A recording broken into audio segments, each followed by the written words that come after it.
সুপ্রিয় দর্শক, আসসালামু আলাইকুম। নিউজ 24 এর আজকের সর্বশেষ সংবাদে আপনাদেরকে স্বাগতম। প্রথমেই জানিয়ে দিচ্ছি সংবাদ শিরোনাম।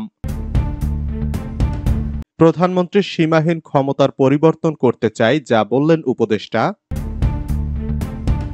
পুলিশের ইমেজ ধীরে ধীরে বাড়বে, মন্তব্য স্বরাষ্ট্র উপদেষ্টার। সেনাবাহিনীর লাঠিচার্জে ঢাবি শিক্ষার্থীরা আহত।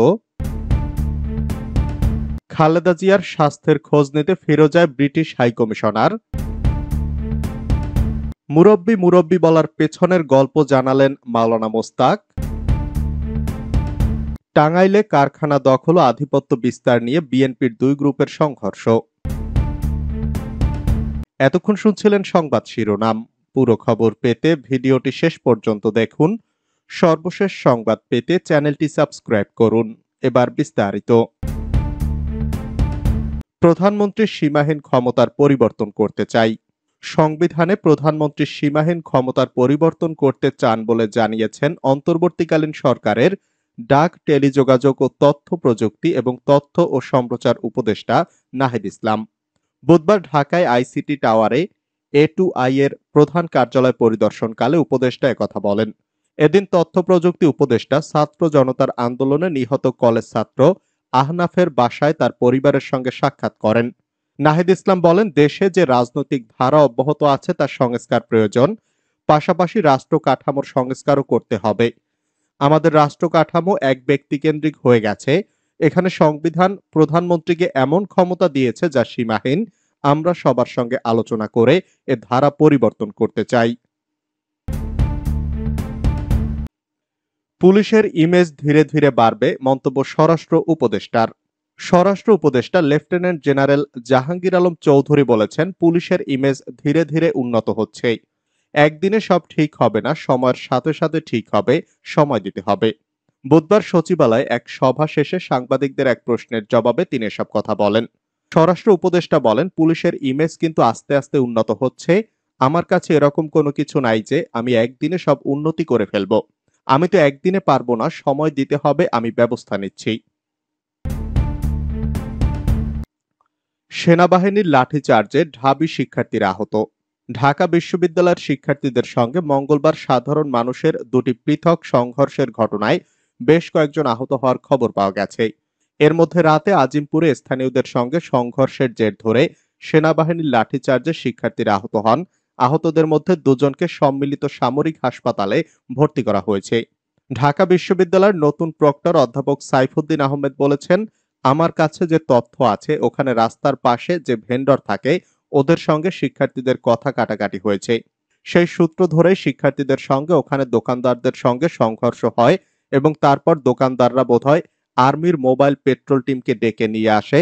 তারপর সেনাবাহিনী দুপক্ষকে সরিয়ে নেওয়ার জন্য তাদের উপর লাঠিচার্জ করেছে। প্রক্টরের মতে এটা সৈনিকরা করেছে, অফিসাররা না। ওখানকার লেফটেন্যান্ট কর্নেল নাহিদকে আমি যখন ইনভলভ করি, তিনি এসে বিষয়টিকে সুন্দরভাবে ম্যানেজ করেছেন, কিন্তু কোনো এক ফাঁকে দুইজন শিক্ষার্থীকে ওরা ভেতরে নিয়ে যায়। যে দুজনকে তুলে নিয়েছে তাদের ব্যাপকভাবে মেরেছে বলে জানান তিনি। খালেদা জিয়ার স্বাস্থ্যের খোঁজ নিতে ফিরোজায় British high commissioner. BNP chairperson Begum Khaleda জিয়ার স্বাস্থ্যের খোঁজ নিতে তার গুলশানের বাসভবন ফিরোজায় গিয়েছেন বাংলাদেশে নিযুক্ত যুক্তরাজ্যের হাইকমিশনার সারা ক্যাথরিন কুক। বুধবার রাত 8:30 গুলশান চেয়ারপারসন বাসভবনে যান তিনি। এ তথ্য নিশ্চিত করেছেন বিএনপির মিডিয়া সেলের সদস্য সাইরুল কবির খান। এ সময় ফিরোজায় উপস্থিত রয়েছেন বিএনপির স্থায়ী কমিটির সদস্য ডাক্তার AZM জাহিদ হোসেন, খালেদা জিয়ার চিকিৎসক দলের সদস্য অধ্যাপক শাহাবুদ্দিন তালুকদার, অধ্যাপক FM সিদ্দিক এবং বিএনপির আন্তর্জাতিক সম্পর্ক বিষয়ক কমিটির সদস্য তাবিতা ওয়াল। মুরব্বি মুরব্বি বলার পেছনের গল্প জানালেন মাওলানা মোস্তাক। সম্প্রতি সোশ্যাল মিডিয়ায় ভাইরাল ইসলামিক বক্তা মাওলানা মোস্তাক ফয়েজীর বক্তব্যের একটি অংশ, মুরব্বি মুরব্বি উহুহু। একটি মাহফিলে তার মুখে এই কথাটি প্রথমে শোনা যায়। পরবর্তীতে জুলাই আগস্টে আন্দোলন ও গণ অভ্যুত্থানের সময় তা যেন লুফে নেয় নেতৃজেনরা। এই মুরব্বি মুরব্বি বলার পেছনের গল্প জানিয়েছেন মাওলানা মোস্তাক। একটি গণমাধ্যমকে তিনি বলেছেন, একটা মাহফিলে একজন বয়স্ক মানুষ চলে যাচ্ছিল। সাধারণত এটা আমি অ্যালাউ করি না, যতক্ষণ বক্তব্য দেব থাকতে হবে, না হলে তারা একটা বিক্ষিপ্ত আলোচনা পায়। আমার পুরো আলোচনার একটা মূল থিম থাকে, তাই উনাকে আমার মতো করে বলেছিলাম মাহফিলে ছেড়ে যাওয়া যাবে না। ভাইরাল হওয়া প্রসঙ্গে তিনি বলেন, এটা যে ছেলেরা এভাবে নেবে বুঝি নাই, এটার ভিতর ওরা একটা আনন্দ খুঁজে পেয়েছে। সরকারের বদল হওয়ার কারণে যেসব মানুষ মুরব্বির কাতারে ছিলেন তারা যখন পালিয়ে যাচ্ছিল তখন প্রসঙ্গক্রমে এটা ব্যবহৃত হয়েছে। আমি একটা কথা বলেছিলাম, এই লোক বের হয়েছে দাড়ি কামিয়ে একেবারে সমান। যখন সালমান এফ রহমান দাড়ি কামিয়ে ফেলেছে এটা মিলে গেছে, আমি তো ওয়াজে এটা তাকে নিয়ে বলিনি, এটা মিলে গেছে। মাওলানা মোস্তাক বলেন, এখন যখন বের হই রিকশার পেছনে দেখি লিখেছে মুরব্বি মুরব্বি, গ্রাফিতিতে ব্যবহার করা হয়েছে, সোশ্যাল মিডিয়ায় রিলস হচ্ছে। গতকাল গাড়িতে বসে দেখছিলাম বিদেশে একটা লোক আরবির সাথে মিলিয়ে বলছে মুরব্বি মুরব্বি। তাকে বোধহয় বাংলাদেশের কেউ শিখিয়ে দিয়েছে, সে হয়তো বুঝতে পারছে এটা আনন্দের একটা বিষয়। টাঙ্গাইলে কারখানা দখল ও আধিপত্য বিস্তার নিয়ে বিএনপির দুই গ্রুপের সংঘর্ষ। টাঙ্গাইলের মির্জাপুরে গোড়াই শিল্পাঞ্চলে কারখানা দখল ও আধিপত্য বিস্তার নিয়ে বিএনপির দুই গ্রুপের মধ্যে দফায় দফায় ব্যাপক সংঘর্ষ, অগ্নিসংযোগ ও হামলায় অন্তত 10 জন আহত হয়েছেন। গুরুতর অবস্থায় কয়েকজনকে উদ্ধার করে হাসপাতালে ভর্তি করা হয়েছে। ঘটনার পর দুই গ্রুপের নেতাকর্মীদের মধ্যে ব্যাপক উত্তেজনা বিরাজ করছে। মঙ্গলবার দিনগত রাতে গোড়াই শিল্পাঞ্চলের হাটুভাঙ্গা বাস স্টেশন ওভারব্রিজের নিচে এ ঘটনা ঘটেছে।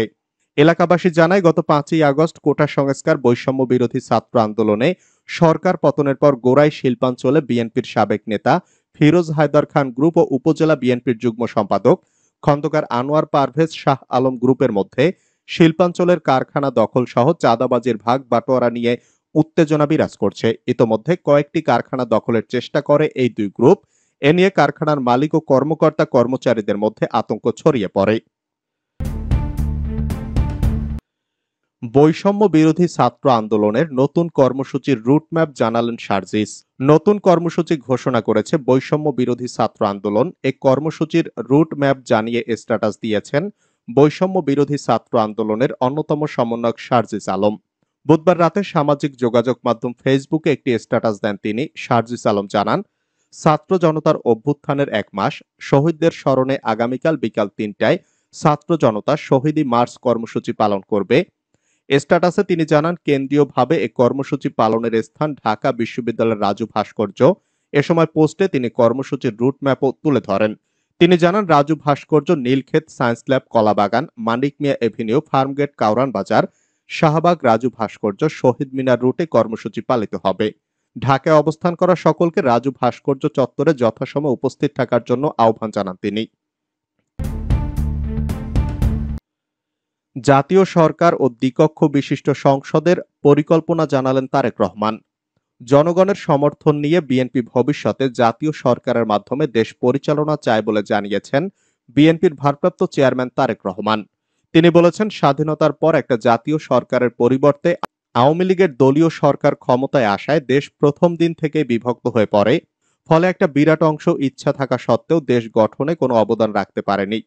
স্বাধীনতার পরপর জাতীয় ঐক্যের শক্তিকে ব্যবহার না করে সেদিন যে সুযোগ হাতছাড়া হয়েছে, আগামী দিনে আমরা তার পুনরাবৃত্তি চাই না।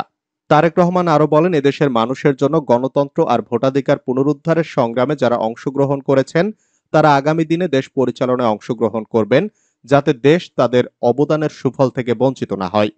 বুধবার বিএনপির ঢাকা বিভাগের মাঠ পর্যায়ের নেতাকর্মীদের সঙ্গে মতবিনিময় অনুষ্ঠানে বিএনপির ভারপ্রাপ্ত চেয়ারম্যান তারেক রহমান এ কথাগুলো বলেন। দেশের দ্বিকক্ষ বিশিষ্ট সংসদ ব্যবস্থা সংবিধানে সংযুক্ত করার পরিকল্পনা জানিয়ে বিএনপির ভারপ্রাপ্ত চেয়ারম্যান বলেন, আমাদের আরো একটা গুরুত্বপূর্ণ সংস্কার পরিকল্পনার কথা দেশবাসীকে জানানো প্রয়োজন মনে করছি।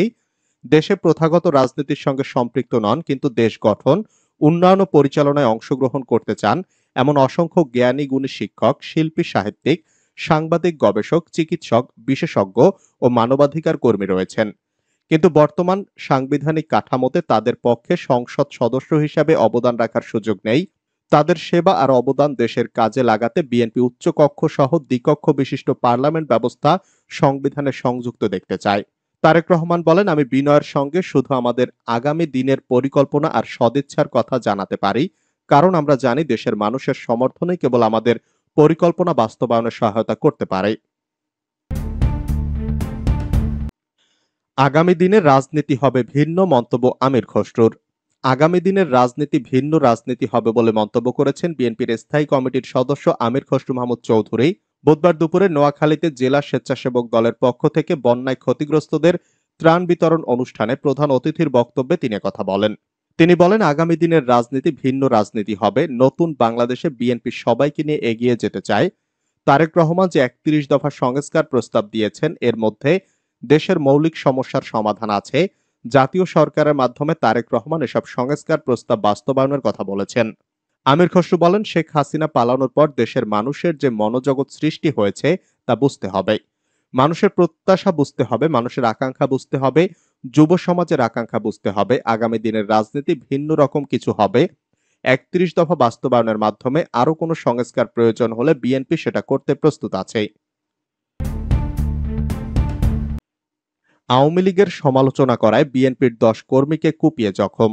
বিগত আওয়ামী লীগ সরকারের কর্মকাণ্ড নিয়ে সমালোচনা করায় বিএনপির ১০ নেতাকর্মীকে কুপিয়ে জখম করার অভিযোগ উঠেছে।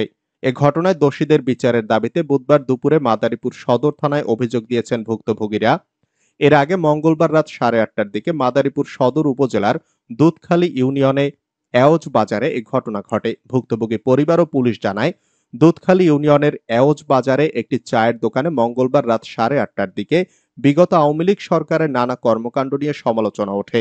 এ সময় স্থানীয় আওয়ামী লীগ নেতা মহসিন আকুনের সাথে বিএনপি নেতা শাহীন মুন্সির বাগবিতণ্ডা শুরু হয়। এক পর্যায়ে মহসিন আকুন ও তার গ্রুপের লোকজন দেশীয় অস্ত্রশস্ত্র নিয়ে শাহীন মুন্সি ও তার নেতাকর্মীদের উপর হামলা করে। এতে মোট ১০ জন আহত হয়। পরে স্থানীয়রা এগিয়ে এসে পরিস্থিতি নিয়ন্ত্রণে আনে। আহতদের মাদারীপুর সদর হাসপাতালে ভর্তি করা হয়েছে। এদের মধ্যে পান্নু মুন্সির অবস্থা গুরুতর হওয়ায় তাকে ঢাকা মেডিকেল কলেজ হাসপাতালে পাঠানো হয়েছে। এ ঘটনায় সদর থানায় দোষীদের বিরুদ্ধে লিখিত অভিযোগ দেওয়া হয়েছে।